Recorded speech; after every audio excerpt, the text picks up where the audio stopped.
내가 여호와를 기다리고 기다렸더니 귀를 기울이사 나의 부르짖음을 들으셨도다. 나를 기가 막힐 운동이와 수렁에서 끌어올리시고 내 발을 반석 위에 두사 내 걸음을 견고하게 하셨도다. 새노래 곧 우리 하나님께 올릴 찬송을 내 입에 두셨으니 많은 사람들이 보고 두려워하여 여호와를 의지하리로다. 아멘. 거룩하신 하나님 아버지, 연약하고 참으로 이 세상 속에 흔들릴 수밖에 없는 인생을 살아가는 저희들 사랑하시고 보호하여 주시다가 주일날 주님의 전으로 불러 이 시간 모여 예배드리게 하시니 감사를 드립니다. 우리의 입에서 진정으로 하나님의 영광을 찬양하는 시간이 되게 하여 주시고 우리의 마음을 다하여 하나님의 영광을 경험하며 체험하며 영광 돌릴 수 있는 복된 시간 될 수 있도록 임재하여 주시옵소서. 예수님의 이름으로 기도드리옵나이다. 아멘. 오늘 주시는 하나님 말씀은 신약성경 베드로전서 3장 13절부터 17절까지의 말씀입니다. 한 목소리로 함께 봉독하겠습니다. 너희가 열심으로 선을 행하면 누가 너희를 위하여 그러나 너희를 위하여 고난을 받으면 복 있는 자니 그들이 두려워하는 것을 두려워하지 말며 근심하지 말고 너희 마음에 그리스도를 주로 삼아 거룩하게 하고 너희 속에 있는 소망에 관한 이유를 묻는 자에게는 대답할 것을 항상 준비하되 온유와 두려움으로 하고 선한 양심을 가지라. 이는 그리스도 안에 있는 너희의 선행을 욕하는 자들로 그 비방하는 일에 부끄러움을 당하게 하려 함이라.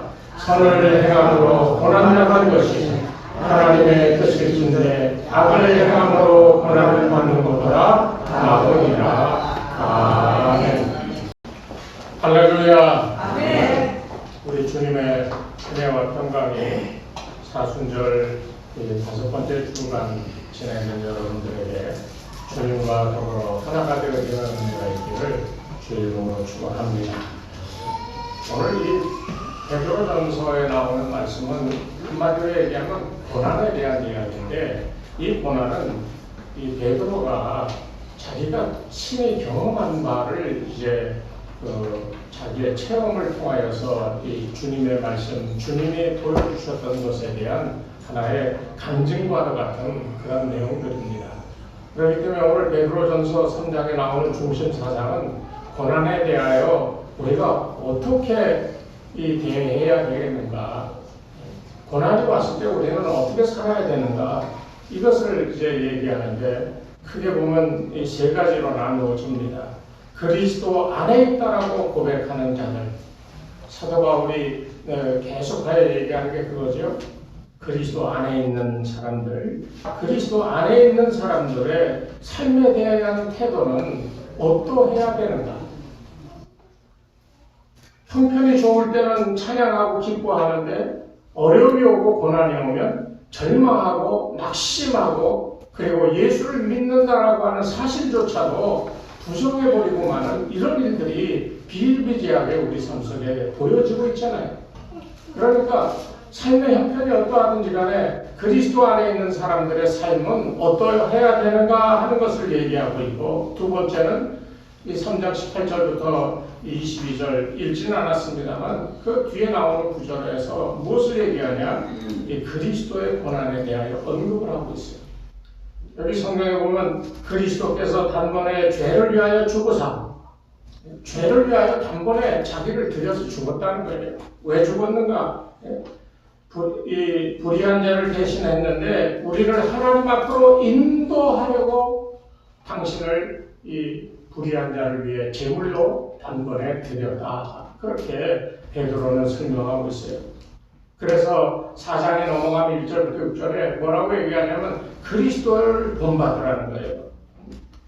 그리스도가 육체의 고난을 받고 그 고난 속에서 우리에게 보여준 모범을 우리도 그대로 받아서 그리스도와 같이 행할 것을 우리에게 권면하고 있는 겁니다.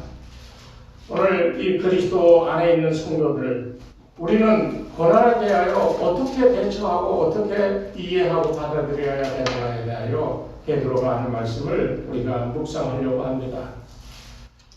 한마디로 얘기하면 고난이라고 하는 것은 그리스도인이 가지는 공통적인 뭐다? 십자가다. 이 십자가가 없는 그리스도인은 있을 수가 없어요. 왜? 바울이 얘기한 것처럼 내가 그리스도께서 십자가에 못 박힐 때 나도 같이 못 박혔다고 고백했거든요. 그래서 나는 죄에 대하여 죽었다는 거예요. 그리고 예수가 부활하실 때 나도 부활하여 의에 대하여 살게 됐다. 이 사실을 여러분 믿음으로 고백하고 그렇습니다라고 아멘 하실 수 있는 믿음들이 되시길 바랍니다. 이게 정말 중요한 거예요. 그러니까 우리가 기억해야 될 것은 나에게도 십자가가 있다는 거예요. 예수 믿는 사람이라면 누구든지 다 십자가가 있다. 그런데 보통 말하는 뭐 가정의 문제, 자녀의 문제 그것 때문에 아이고 내가 그 십자가 졌습니다. 이렇게 얘기하는 그거는 십자가가 아니에요. 세상에서 살아가면서 겪는 일들이야. 그거를 십자가라고 그러는 게 아니에요.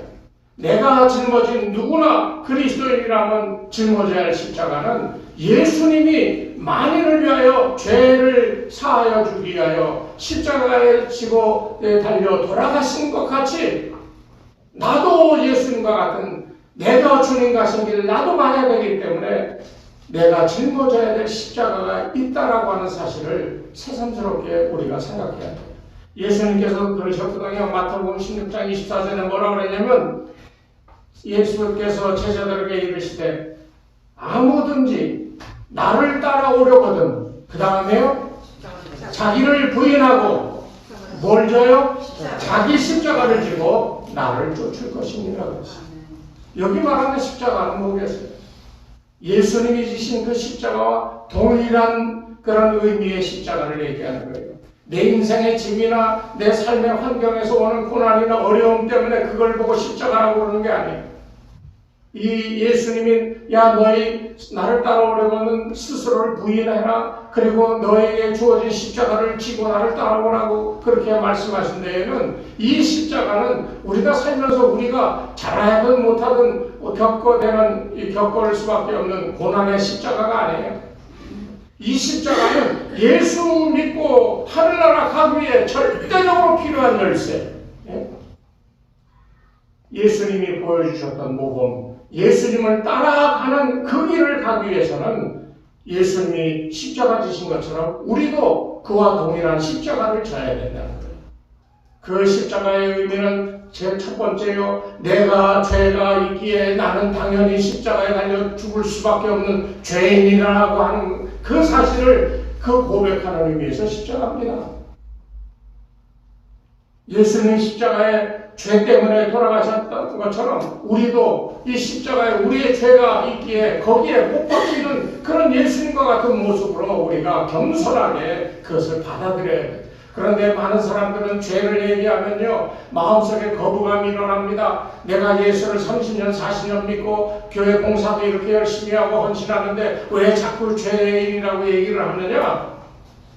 그 거부감 들지요. 저부터도 거부감이 들어요. 그러시면 어떡하겠어요? 우리는 우리의 십자가가 있는데 그 십자가는 요새 젊은 사람들 또 대부분 사람들이 십자가 어디다 걸어요? 목에 걸잖아요. 십자가는 짊어지는 거예요. 목에 걸고 장식용으로 보여주는 게 아니라 우리가 짊어질 십자가는 등 위에 지고 예수님 가셨던 그 길처럼 힘들고 어렵지만 내 죄를 못 박는 십자가고요. 거기에서 죽는 십자가고요. 거기에서 예수님을 본받아 부활하는 십자가인 것을 믿으시기를 바랍니다. 이 믿음이 있어야 돼요. 그렇기 때문에 이 십자가는 누구든지 예수 믿는 사람은 따라가야 될 이 고난의 상징이에요. 그러니까 예수 잘 믿는다라고 하는 말은 어떻게 보면 하나님이 주신 복을 받아 내가 잘 사는 거, 내가 건강해지는 거, 내 기도를 응답하여 주셨는지 내 자녀들이 잘 되고 하는 이런 것이 기본이 아니에요. 그거는 내가 잘하면 그저 따라오는 것들이에요. 제가 늘 강조하잖아요. 이 십자가를 진다라고 하는 것은 예수님이 지셨던 십자가와 같은 그 예수님의 행적을 그대로 따라가면서 이 십자가에 내가 죽고 내가 그곳에 죽었다가 부활하는 이 놀라운 사실을 믿음으로 고백하고 그것대로 살아가는 사람, 이 사람이 그리스도 안에 있는 성도라고 말씀드릴 수 있다는 거예요. 그렇기 때문에 성도는 누구나 다 고난의 십자가를 지고 있는 것을 아셔야 돼요. 살면서 삶의 어려움 때문에 그것 때문에 고난에 빠졌다고 생각하고 그것 때문에 근심하고 걱정하는 이런 종류의 이 십자가가 아닙니다. 그건 삶이 계속되어지면서 더 잘 될 수도 있고 또 나빠질 수도 있는 거잖아요. 예전에는 굉장히 부자였는데 지금 빈털터리인 사람들 많지요. 옛날에는 가난하고 빌어먹었는데 지금 잘 사는 사람들 있지요. 과거에 부자였다고 지금도 부자고 미래에도 부자일까요? 과거에 못 먹고 살았다고 지금도 못 먹고 사나요? 예전 70년대에 비하면 지금 얼마나 좋아졌어요. 7, 80년대만 해도 하루 세 끼 다 먹는 사람 그렇게 많지 않았어요. 제 기억에는 그 중학교 때도 보면은 도시락을 싸갔죠, 여러분. 기억나세요? 도시락을 못 싸갖고 오는 사람도 반에 많이 있었어요. 그래서 어떻게 놀아먹고 그랬던 기억이 납니다. 근데 지금은 하루 세 끼 굶는 사람이 있습니까? 오히려 건강을 생각해서 살 빼려고 다이어트 하려고 안 먹는 사람들이 오히려 더 많지 없어서 못 먹는 사람은 없잖아요. 가장 근본적인 것이 오늘 이 시대에 많이 혜택을 받아서 해결이 되었음에도 그런 것 때문에 오는 어려움을 이게 어려움이라고 한다면 우리가 짊어져야 될 이 십자가의 의미를 잘 모른다는 거예요. 지금 삶이 정말 힘들고 어려워서 정말 죽을 것 같다. 여러분 그거는 예수님 말씀하신 십자가가 아니에요. 여러분의 삶의 상황이 그런 거지. 근본적으로는 내가 예수님처럼 모든 것을 내 자신을 부인하는 게 얼마나 어려운지 아시죠? 나는 이만하면 뭐 이렇다 하라고 생각하는데 그거 아니다라고 그러고 너 그거 버려야 된다고 그러고 나는 귀중해서 꼭 쥐고 있는데 그거 버려야 된다고 그랬을 때 그거 얼마나 아깝고 자존심 상해요. 조금만 뭐라 그래도 우리가 속에서 그냥 반발심이 일어나는 그런 우리 삶이잖아요. 다 그렇잖아요. 그런데 그런 것들로 인해서 오는 어려움은 우리의 실수와 우리의 허물로 오는 이 어려움이지 근본적인 십자가의 의미는 아니다라는 것을 우리가 정확하게 이해해야 됩니다. 그렇기 때문에 예수 안에 살아가는 사람들은 누구나 다 고난의 십자가를 짊어지고 가는 거예요. 이것을 부인하지 마세요. 고난의 십자가가 만약 없었다면 부활하셔서 성도들의 죄를 씻어주시고 성도들로 하여금 그리스도 안에서 구원받게 하는 역사가 없었어요. 예수님이 십자가에 피 흘려 죽으셨기 때문에 그것 때문에 우리의 죄가 십자가에 같이 못 박혀 죽음으로 우리의 죄가 사함받을 수 있는 근거를 예수님이 우리에게 주신 거예요. 그래서 그것을 보고 그렇습니다, 믿습니다 하고 예수님의 죽음에 대하여 십자가에 대하여 우리가 아멘으로 받기 때문에 우리가 믿음으로 그와 함께 십자가에 못 박혀 죽는 거예요. 바로 그 십자가를 우리가 우리의 삶 속에서 지고 있는 거예요. 그러니까 정말 중요한 것은 우리의 삶의 상황을 가져다가 내가 십자가 져야지 이런 소리 하지 말라는 거예요. 예수 믿는 사람에게 가장 합리적인 그런 어떤 답인 것 같아 보이지만은 어려운 상황에서 내가 희생해서 십자가 지겠다. 그것도 십자가는 맞아요. 그러나 진정한 의미에서 십자가는 아니라는 거. 그거는 차후에 짊어져야 될 내 삶의 구원의 문제가 확실하게 해결되어진 다음에 그때 오늘 여기에 성경 말씀대로 선을 행하라는 거잖아요. 이 선을 행하는 사람이 누굽니까? 사람이 좋아서 선을 행하는 사람이 아니에요. 여기서 말하는 선을 행하는 사람은 예수로 말미암아 구원받고 자기 십자가를 짊어지고 십자가에 죽고 다시 살아나는 이 놀라운 이 중생의 삶을 경험한 사람, 이 사람들이 더 이상은 세상과 짝하지 않고 그리스도의 가르침대로 다른 사람을 위하여 하나님의 영광을 위하여 선하게 살아가는 그 사람들을 얘기하는 거예요. 그러니까 저와 여러분은 그런 사람이 되어야 되는 거예요. 오늘 우리가 기억해야 돼요. 당시에 예수님 당시에 유대인들에게 있어서요, 이 예수를 믿는다라고 하는 것은 가정적으로나 사회적으로 매장당하는 것을 의미했어요. 왜냐하면 바리새인들과 서기관들과 이렇게 이 장로들과 이런 사람들이 제사장들이 다 예수님을 다 죽이려고 했잖아요. 왜? 하늘의 복음을 전하며 하나님 나라가 임하였고 그 하나님 나라에서 행해야 될 일은 이런 것이다. 말씀으로 교훈으로 가르쳐 주시며 몸으로 직접 행하여 보여주셨는데 그 사람들이 따라하기에는 자기 가진 게 너무 많아서 그걸 버릴 수가 없어. 그걸 말해서 기득권이라고 그러잖아요. 교회도 마찬가지인 거 아시죠? 내가 이 교회 처음 설립부터 지금까지 봉사했는데 새로운 사람이 오면 그 사람을 향하여 대하는 게 뭔가 내려다보는 것 같은 느낌이 들고 가르치려고 들고, 물론 가르침을 줘야죠. 믿음의 선구로서. 그러나 태도가 그렇다라고 하면 문제가 있다는 거예요. 그런 모든 것을 다 부인해야 되는데 우리 삶에 기득권을 포기하는 것이 마치 내 인생을 포기하는 것 같이 여겨지기 때문에 우리는 그 기득권을 잘 포기하지 못합니다. 그렇기 때문에 그 당시 예수님 당시의 이 상황을 이해하면 훨씬 더 이해하기가 쉬워요. 니고데모라는 사람이 밤에 예수님을 찾아왔잖아요. 왜 니고데모가 믿음이 있는 사람이지만 왜 밤에 찾아왔어요? 이 사람은 랍비입니다. 예수님 찾아와서 예수님과 대화를 나누며 예수님께 교훈을 받고 은혜를 받았다라고 하는 것이 그 당시 사회에서 알려지면 이 사람은 추방당하거나 매장당하는 것을 의미했기 때문에 밤에 몰래 찾아온 거예요. 왜 몰래 찾아왔겠어요?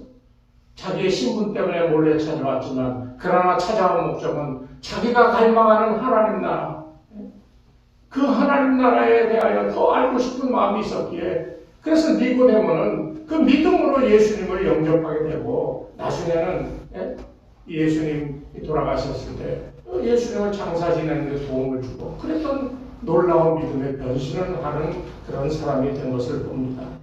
그러니까 예수 믿는다라는 게 그만큼 그 당시에 어려웠어요. 사실상 지금도 예수 믿는 게 어렵습니다. 우리는 교회 다니면 다 예수 믿는다고 고백하고 예수를 구주로 영접하십니까? 다 아멘하고. 그런데 그 말과 아멘에 실제 능력이 있습니까? 예수 믿는다고 그러고 예수님 쫓아 천국 가겠다고 그러면서 예수님 말씀에서 첫 번째가 자기 자신을 부인하라고 그랬는데 우리가 부인할 수 있나요? 이게 안 되니까 십자가를 짊어질 수가 없는 거예요. 자기를 부인할 줄 아는 사람, 그래야 자기 십자가 진다는 거예요. 13절 14절 말씀을 보면 그렇게 얘기합니다. 또 너희가 열심으로 선을 행하면 누가 너희를 해하리요. 그러나 의를 위하여 고난을 받으면 복이 있는 자니 그들이 두려워하는 것을 두려워하지 말며 근심하지 말고라고 그렇게 말씀하고 있어요. 예수님의 산상수훈에도 그런 말씀이 있죠. 마태복음 5장 10절에 보면 의를 위하여 핍박을 받는 자는 복이 있나니 천국이 저희 것이니. 의를 위하여 핍박받는다고 했어요. 베드로는 예수님께서 제자를 거둬들여 따라가는 그런 사람이었는데 예수님 모시고 다니면서 산상수훈도 그 앞에 앉아서 다 들었잖아요. 그리고 예수님이 병 고치고 귀신 내쫓고 그 말씀으로 기적으로 행하는 모든 것을 보고 듣고 직접 체험했던 사람이잖아요. 그러니까 우리 베드로전서에서 이 베드로가 얘기하는 것은 산상수훈을 얘기하시던 예수님의 모습이 생각나면서 그 교훈의 말씀을 여기에서 그대로 설명하고 있는 거예요. 그렇기 때문에 무엇보다도 고난에 대한 올바른 권면이 필요하다는 거예요. 고난이 왜 오는가, 어떤 영향을 이 성도에게 미치는가, 그 고난은 성도에게 어떤 상태를 만들어 주는가 하는 이런 것들에 대하여 사도 베드로는 얘기하고 있는 거예요. 여기에 베드로가 얘기하는 한마디는 의를 위하여 고난 받으면 복이 있다고 했어요. 이 의는 뭐라고 그랬어요? 가장 쉽게 설명했을 때 하나님의 뜻과 나의 이 생각과 마음이 하나가 된 거라고 그랬지. 그래서 그걸 행하는 거라고 그랬지. 하나님의 뜻을 아는 것이 첫 번째 전제입니다. 알았으면 해야죠. 제가 고등학교 때 3학년 때 이제 학원에 다니면서 이제 수학을 이제 단과반 다니면서 이 학원 다녀서 배워본 적이 있는데 그 사람이 강사가 아주 재미나게 수학을 공식을 가르쳐줘요. 라면 공식이라고 해서 뭐뭐뭐라면 뭐다. 뭐뭐뭐라면 뭐다. 아니 그 귀에 쏙쏙 들어오더라고요. 그 시험 볼 때 그 생각이 나니까 그 문제가 나오면 아 이거면 이런 거구나. 그 쉽게 이해가 돼서 답을 풀어. 여러분 다 그랬지요? 누군가가 정답을 알려주고 행할 수 있는 최선의 방법이 뭔가를 알려주면 그 문제를 부딪힐 때 어떻게 합니까? 알려준 대로 따라하면 그 어려운 문제를 다 해결하고 고난을 이겨낼 수 있는 거잖아요. 야, 요번에 이 물건이 대박 날 것 같은데 이거 사다가 도매로 사다가 챙겨놨다가 그거 값이 오르면 팔아라. 주식도 똑같은 거잖아요. 알려줘. 그래서 알려준 대로 했어. 그랬더니 정말 큰 돈을 벌었어. 이것을 알려주는 사람의 정보가 확실하구나 하고 믿으면 그 다음에 또 알려주면 따라할까요? 안 할까요? 따라할 거 아니에요. 왜? 하라는 대로 했더니 큰 재물을 얻었으니 우리의 신앙생활도 똑같아요. 고난에 대한 문제도 똑같아요. 하나님께서 우리에게 말씀하시는 대로 따라 했더니 이런 축복과 이런 평안을 경험했다. 그리고 살면 계속 그 상태를 유지하겠습니까? 아니거든요. 또 다른 어려움이 올 때마다 우리가 생각하는 첫 번째가 뭐겠어요? 하나님 말씀대로 순종하여 행하였더니 그 모든 문제에서 내가 해결을 받았다. 그러니 이번에도 주의 말씀을 묵상하며 그 말씀이 내게 은혜 주시는 대로 순종하면 이 문제를 넉넉히 이길 수 있다라고 하는 것이 우리의 제2의 습관처럼 천성이 되어 우리의 삶을 살아가는 훈련이 필요하다는 거예요. 고난의 의미는 바로 거기서 찾을 수 있어요. 어려움을 겪을 때마다 하나님께서 여기 이 시점 전에 분명히 그랬잖아요.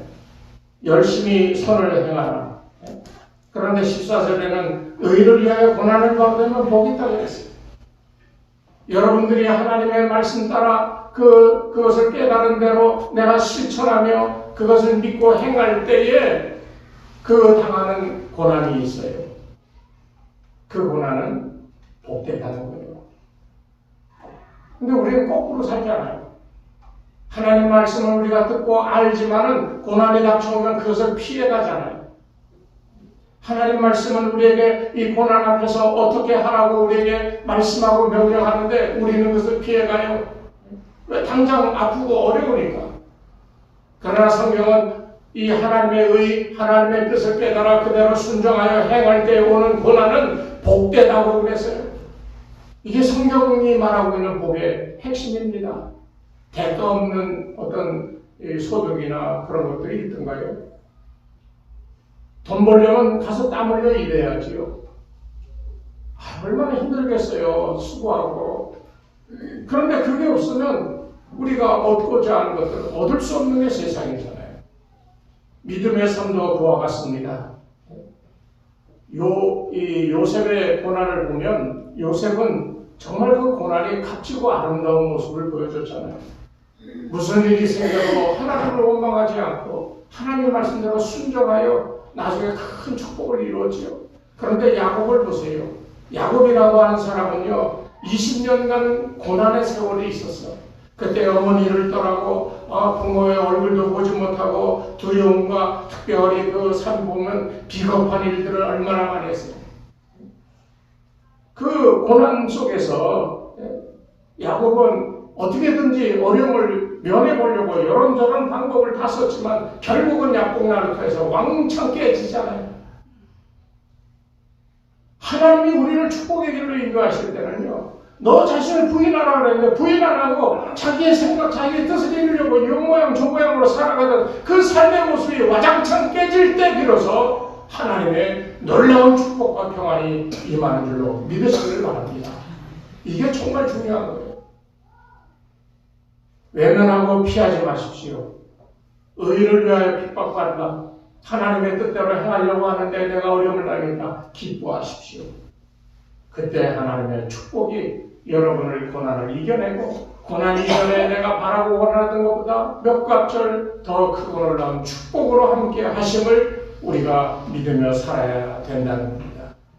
그렇기 때문에 이 고난이 다가왔을 때 우리 성도들은 어떤 마음을 가져야 되는가? 오늘 15절에 그렇게 얘기하고 있어요.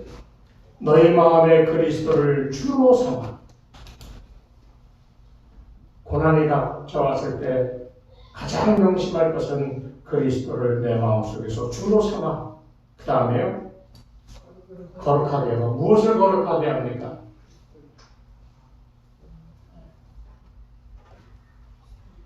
나를 거룩하게 하는 거예요. 왜? 주님이 내 마음속에 기둥처럼 든든하게 있으니 그의 거룩하심을 본받아 나도 거룩하게 되어지는 것을 얘기합니다. 그 다음에 너희 속에 있는 소망에 관한 이유를 묻는 자에게 대답할 것은 항상 준비하되 그랬어. 온유와 두려움이 없이 준비하라. 이 소망에 대한 게 뭐, 야, 너 그렇게 고생하는데 그렇게 예수 믿으면 축복된다는데 너 왜 이렇게 힘들게 살아? 맨날 왜 이렇게 어려움만 와? 그것에 대하여 담대하게 얘기할 수 있는 준비가 있어요. 그러려면 지금은 어렵고 힘들지만 내 마음의 소망이 이렇고 내가 이루려고 하는 일이 이래. 그래서 그것을 바라보며 지금의 현재 어려움을 내가 이기고 내가 바라고 원하는 소망대로 이루어 주실 것을 믿고 나아가는 이 믿음의 확신 있는 대답이 절대적으로 필요하다는 겁니다. 여러분 믿습니까? 이 사실을 믿어야 돼요. 오늘날 우리가 이 마음가짐 가운데 거룩하게 됨을 믿으시기 바랍니다. 예수님이 여러분 가운데 있잖아요. 그분 때문에 여러분이 거룩한 거예요. 세상이 더럽고 추악한 모습이 있다 할지라도 내가 그 속에 있어도요, 거룩한 자는 빛나게 돼 있어요. 당장은 이 예수님 당시 예수님의 거룩하심 앞에 그 많은 유대 사람들이 예수를 못 박아 죽이라고 그렇게 설기등등 했지만은 그러나 예수님이 끝내 승리하셨잖아요. 오늘 우리도 마찬가지예요. 바로 이것이 우리가 지는 십자가인 거예요. 예수님과 같이 거룩함을 유지하며 이 어두운 세상 속에 살아갈 때 우리가 빛나요. 그런데 그 빛나는 가운데 우리를 향하여 공격해오는 이런 여러 가지 문제들이 있을 수 있다는 거예요. 그것을 묵묵히 바라보며 내 마음에 소망하는 것을 그것을 이루어 주시는 하나님의 큰 능력을 우리가 믿고 참고 인내하며 마침내 이루어내는 것, 이것이 우리가 십자가 지는 고난을 향한 성도들의 마음이라는 겁니다. 그래서 여기 마음에 그리스도를 주로 삼는다라고 하는 게 그래서 중요한 거예요.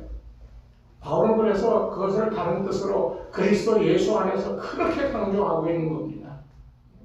어저께 우리 노예위원회 모여서 저희 교회에서 모여서 뭐 이것저것 의논하는데 뭐 이렇게 해야 되는지 저렇게 해야 된다는데 이게 다 세상적이에요. 그래서 내가 그랬죠. 장로님들, 목사님, 이거는 세상 사람도 다 이렇게 하는 거예요. 세상 사람들과 똑같이 해서 되겠습니까? 우리는 다 그리스도 안에 있는 사람들인데 그리스도 안에 있으면 그리스도가 하는 것 같이 뭔가 해야죠. 어려움을 당한 사람 교회를 돕는다. 그런데 여러분 이런 거 아세요? 교회들이요, 주보에 해외 선교사 파송 후원하는 교회 해가지고 막 10개, 20개씩 쫙 적어놨어. 큰 교회에서. 근데 다 10만 원씩만 보내? 그게 무슨 선교입니까? 물론 도와주는 거는 의미가 있지요. 선교지에서 활동하는데 최소한 월 200에서 300 정도 있어요. 제 친구 교회에서는 일본 선교사를 돕는데 3년 약정하고 한 달에 300만 원씩 보내요. 그래야 진짜 그 선교지에서 선교할 수 있는 여건을 공급해 주는 거지요. 10만 원씩 하면서 주보에 그냥 뒷면에 한 면을 다 해외 파송 선교사 돕는 교회가 쫙 10개, 20개씩 막 적어놓고, 여러분 이런 거는 우리가 하지 말아야 돼요. 예수 안에 우리가 거룩하여졌을 때는 예수님처럼 자기의 몸을 온전하게 내어주는, 이게 필요한 거예요. 적당히 하는 것 같이 하는 게 아니라 완전하게 내어주는, 이것이 우리가 짊어지는 고난을 향한 우리의 십자가의 모습이라는 것을 오늘 이 성경 가르쳐 주고 있어요. 그게 거룩함입니다. 예수님처럼. 예수님 우리 안에 들어오셔서 우리를 인도하여 주시고, 예수님이 승천하신 때에는 성령을 보내시어 그 성령님이 내 속에서 계속하여 예수님과 같이, 예수님 닮은, 우리가 예전에 배웠죠? 예수님과 닮은 것, 영어로 얘기하면 Christ likeness, 예수님과 같은 그런 존재로 살아가는 것이 성도의 거룩함을 잃지 않는 삶이라는 것을 얘기하고 있습니다. 여러분, 선한 양심이 그래서 필요한 거예요. 여기 선행을 한다라고 하는 것은 단순하게 좋은 일을 하는 게 아니에요. 마음속에 선한 양심, 다시 말하면 성령이 임하셔서 명령하는 대로 아멘하고 받아 행하는 이런 선한 양심이 우리 마음속에 존재해야 되는데, 우리가 가만히 보면요, 신앙생활 하는데 선한 양심은 있어. 다 보면 말하고 행동하는 게 그래. 그런데 결정적인 순간에 외면하는 일들이 너무 많다. 정말 이게 10년, 20년, 30년 예수 믿고 살아가는 사람들이 보여주는 비겁함이 보여질 때가 너무나 많아요. 외면하는 거예요. 슬쩍 돌아서는 거예요. 정면으로 돌파해야 되는데 가진 것을 예수님처럼 전부 내던지며 그 일에 우리가 올인하여 그것을 이루어갈 수 있도록 하나님이 우리에게 함께 하시는 은혜로, 축복으로 그 일을 감당해야 되는데 그렇지 못할 때가 너무 많다는 거예요. 그래서 오늘날 교회가 힘이 없어져요. 이상한 것으로 힘 받는다고 그러고 이상한 짓을 하는 그런 교회가 많은데, 여러분, 우리 주원의 교회는 정말 하나님의 말씀으로 주께서 우리의 마음에 오셔서 내 마음에 주가 되시고 그의 거룩함을 본받아 우리도 거룩하여 주님이 행하셨던 것처럼 온 힘을 다하여 선을 행하는 선한 양심을 갖는 이런 교회에, 그리고 성도들이 되시기를 주의 이름으로 간절히 축원합니다. 하나님 아버지 감사합니다. 우리가 하나님의 의를 위하여 고난을 받을 때 우리가 외면하지 않고 돌아서지 않고 피해가지 않고 그리스도 예수처럼 그를 마음에 모시고 주의 판단에 나의 모든 것을 맡기고 거룩함의 옷을 입고 선한 양심을 유지하여 하나님의 영광을 크게 나타내 보이기에 부족함이 없는 거룩한 백성들이 다 되게 축복하여 주시옵소서. 이제는 우리 주 예수 그리스도의 은혜와 하나님 아버지의 무한하신 사랑하심과 성령님의 감화감동 인도하심이 이 시간 머리 숙인 주의 백성들 위해, 저들의 가정과 자녀들과 땀 흘려 일하는 일터 위에, 이 교회 위에 이제로부터 영원토록 함께 하옵시기를 간절히 축원하옵나이다. 아멘.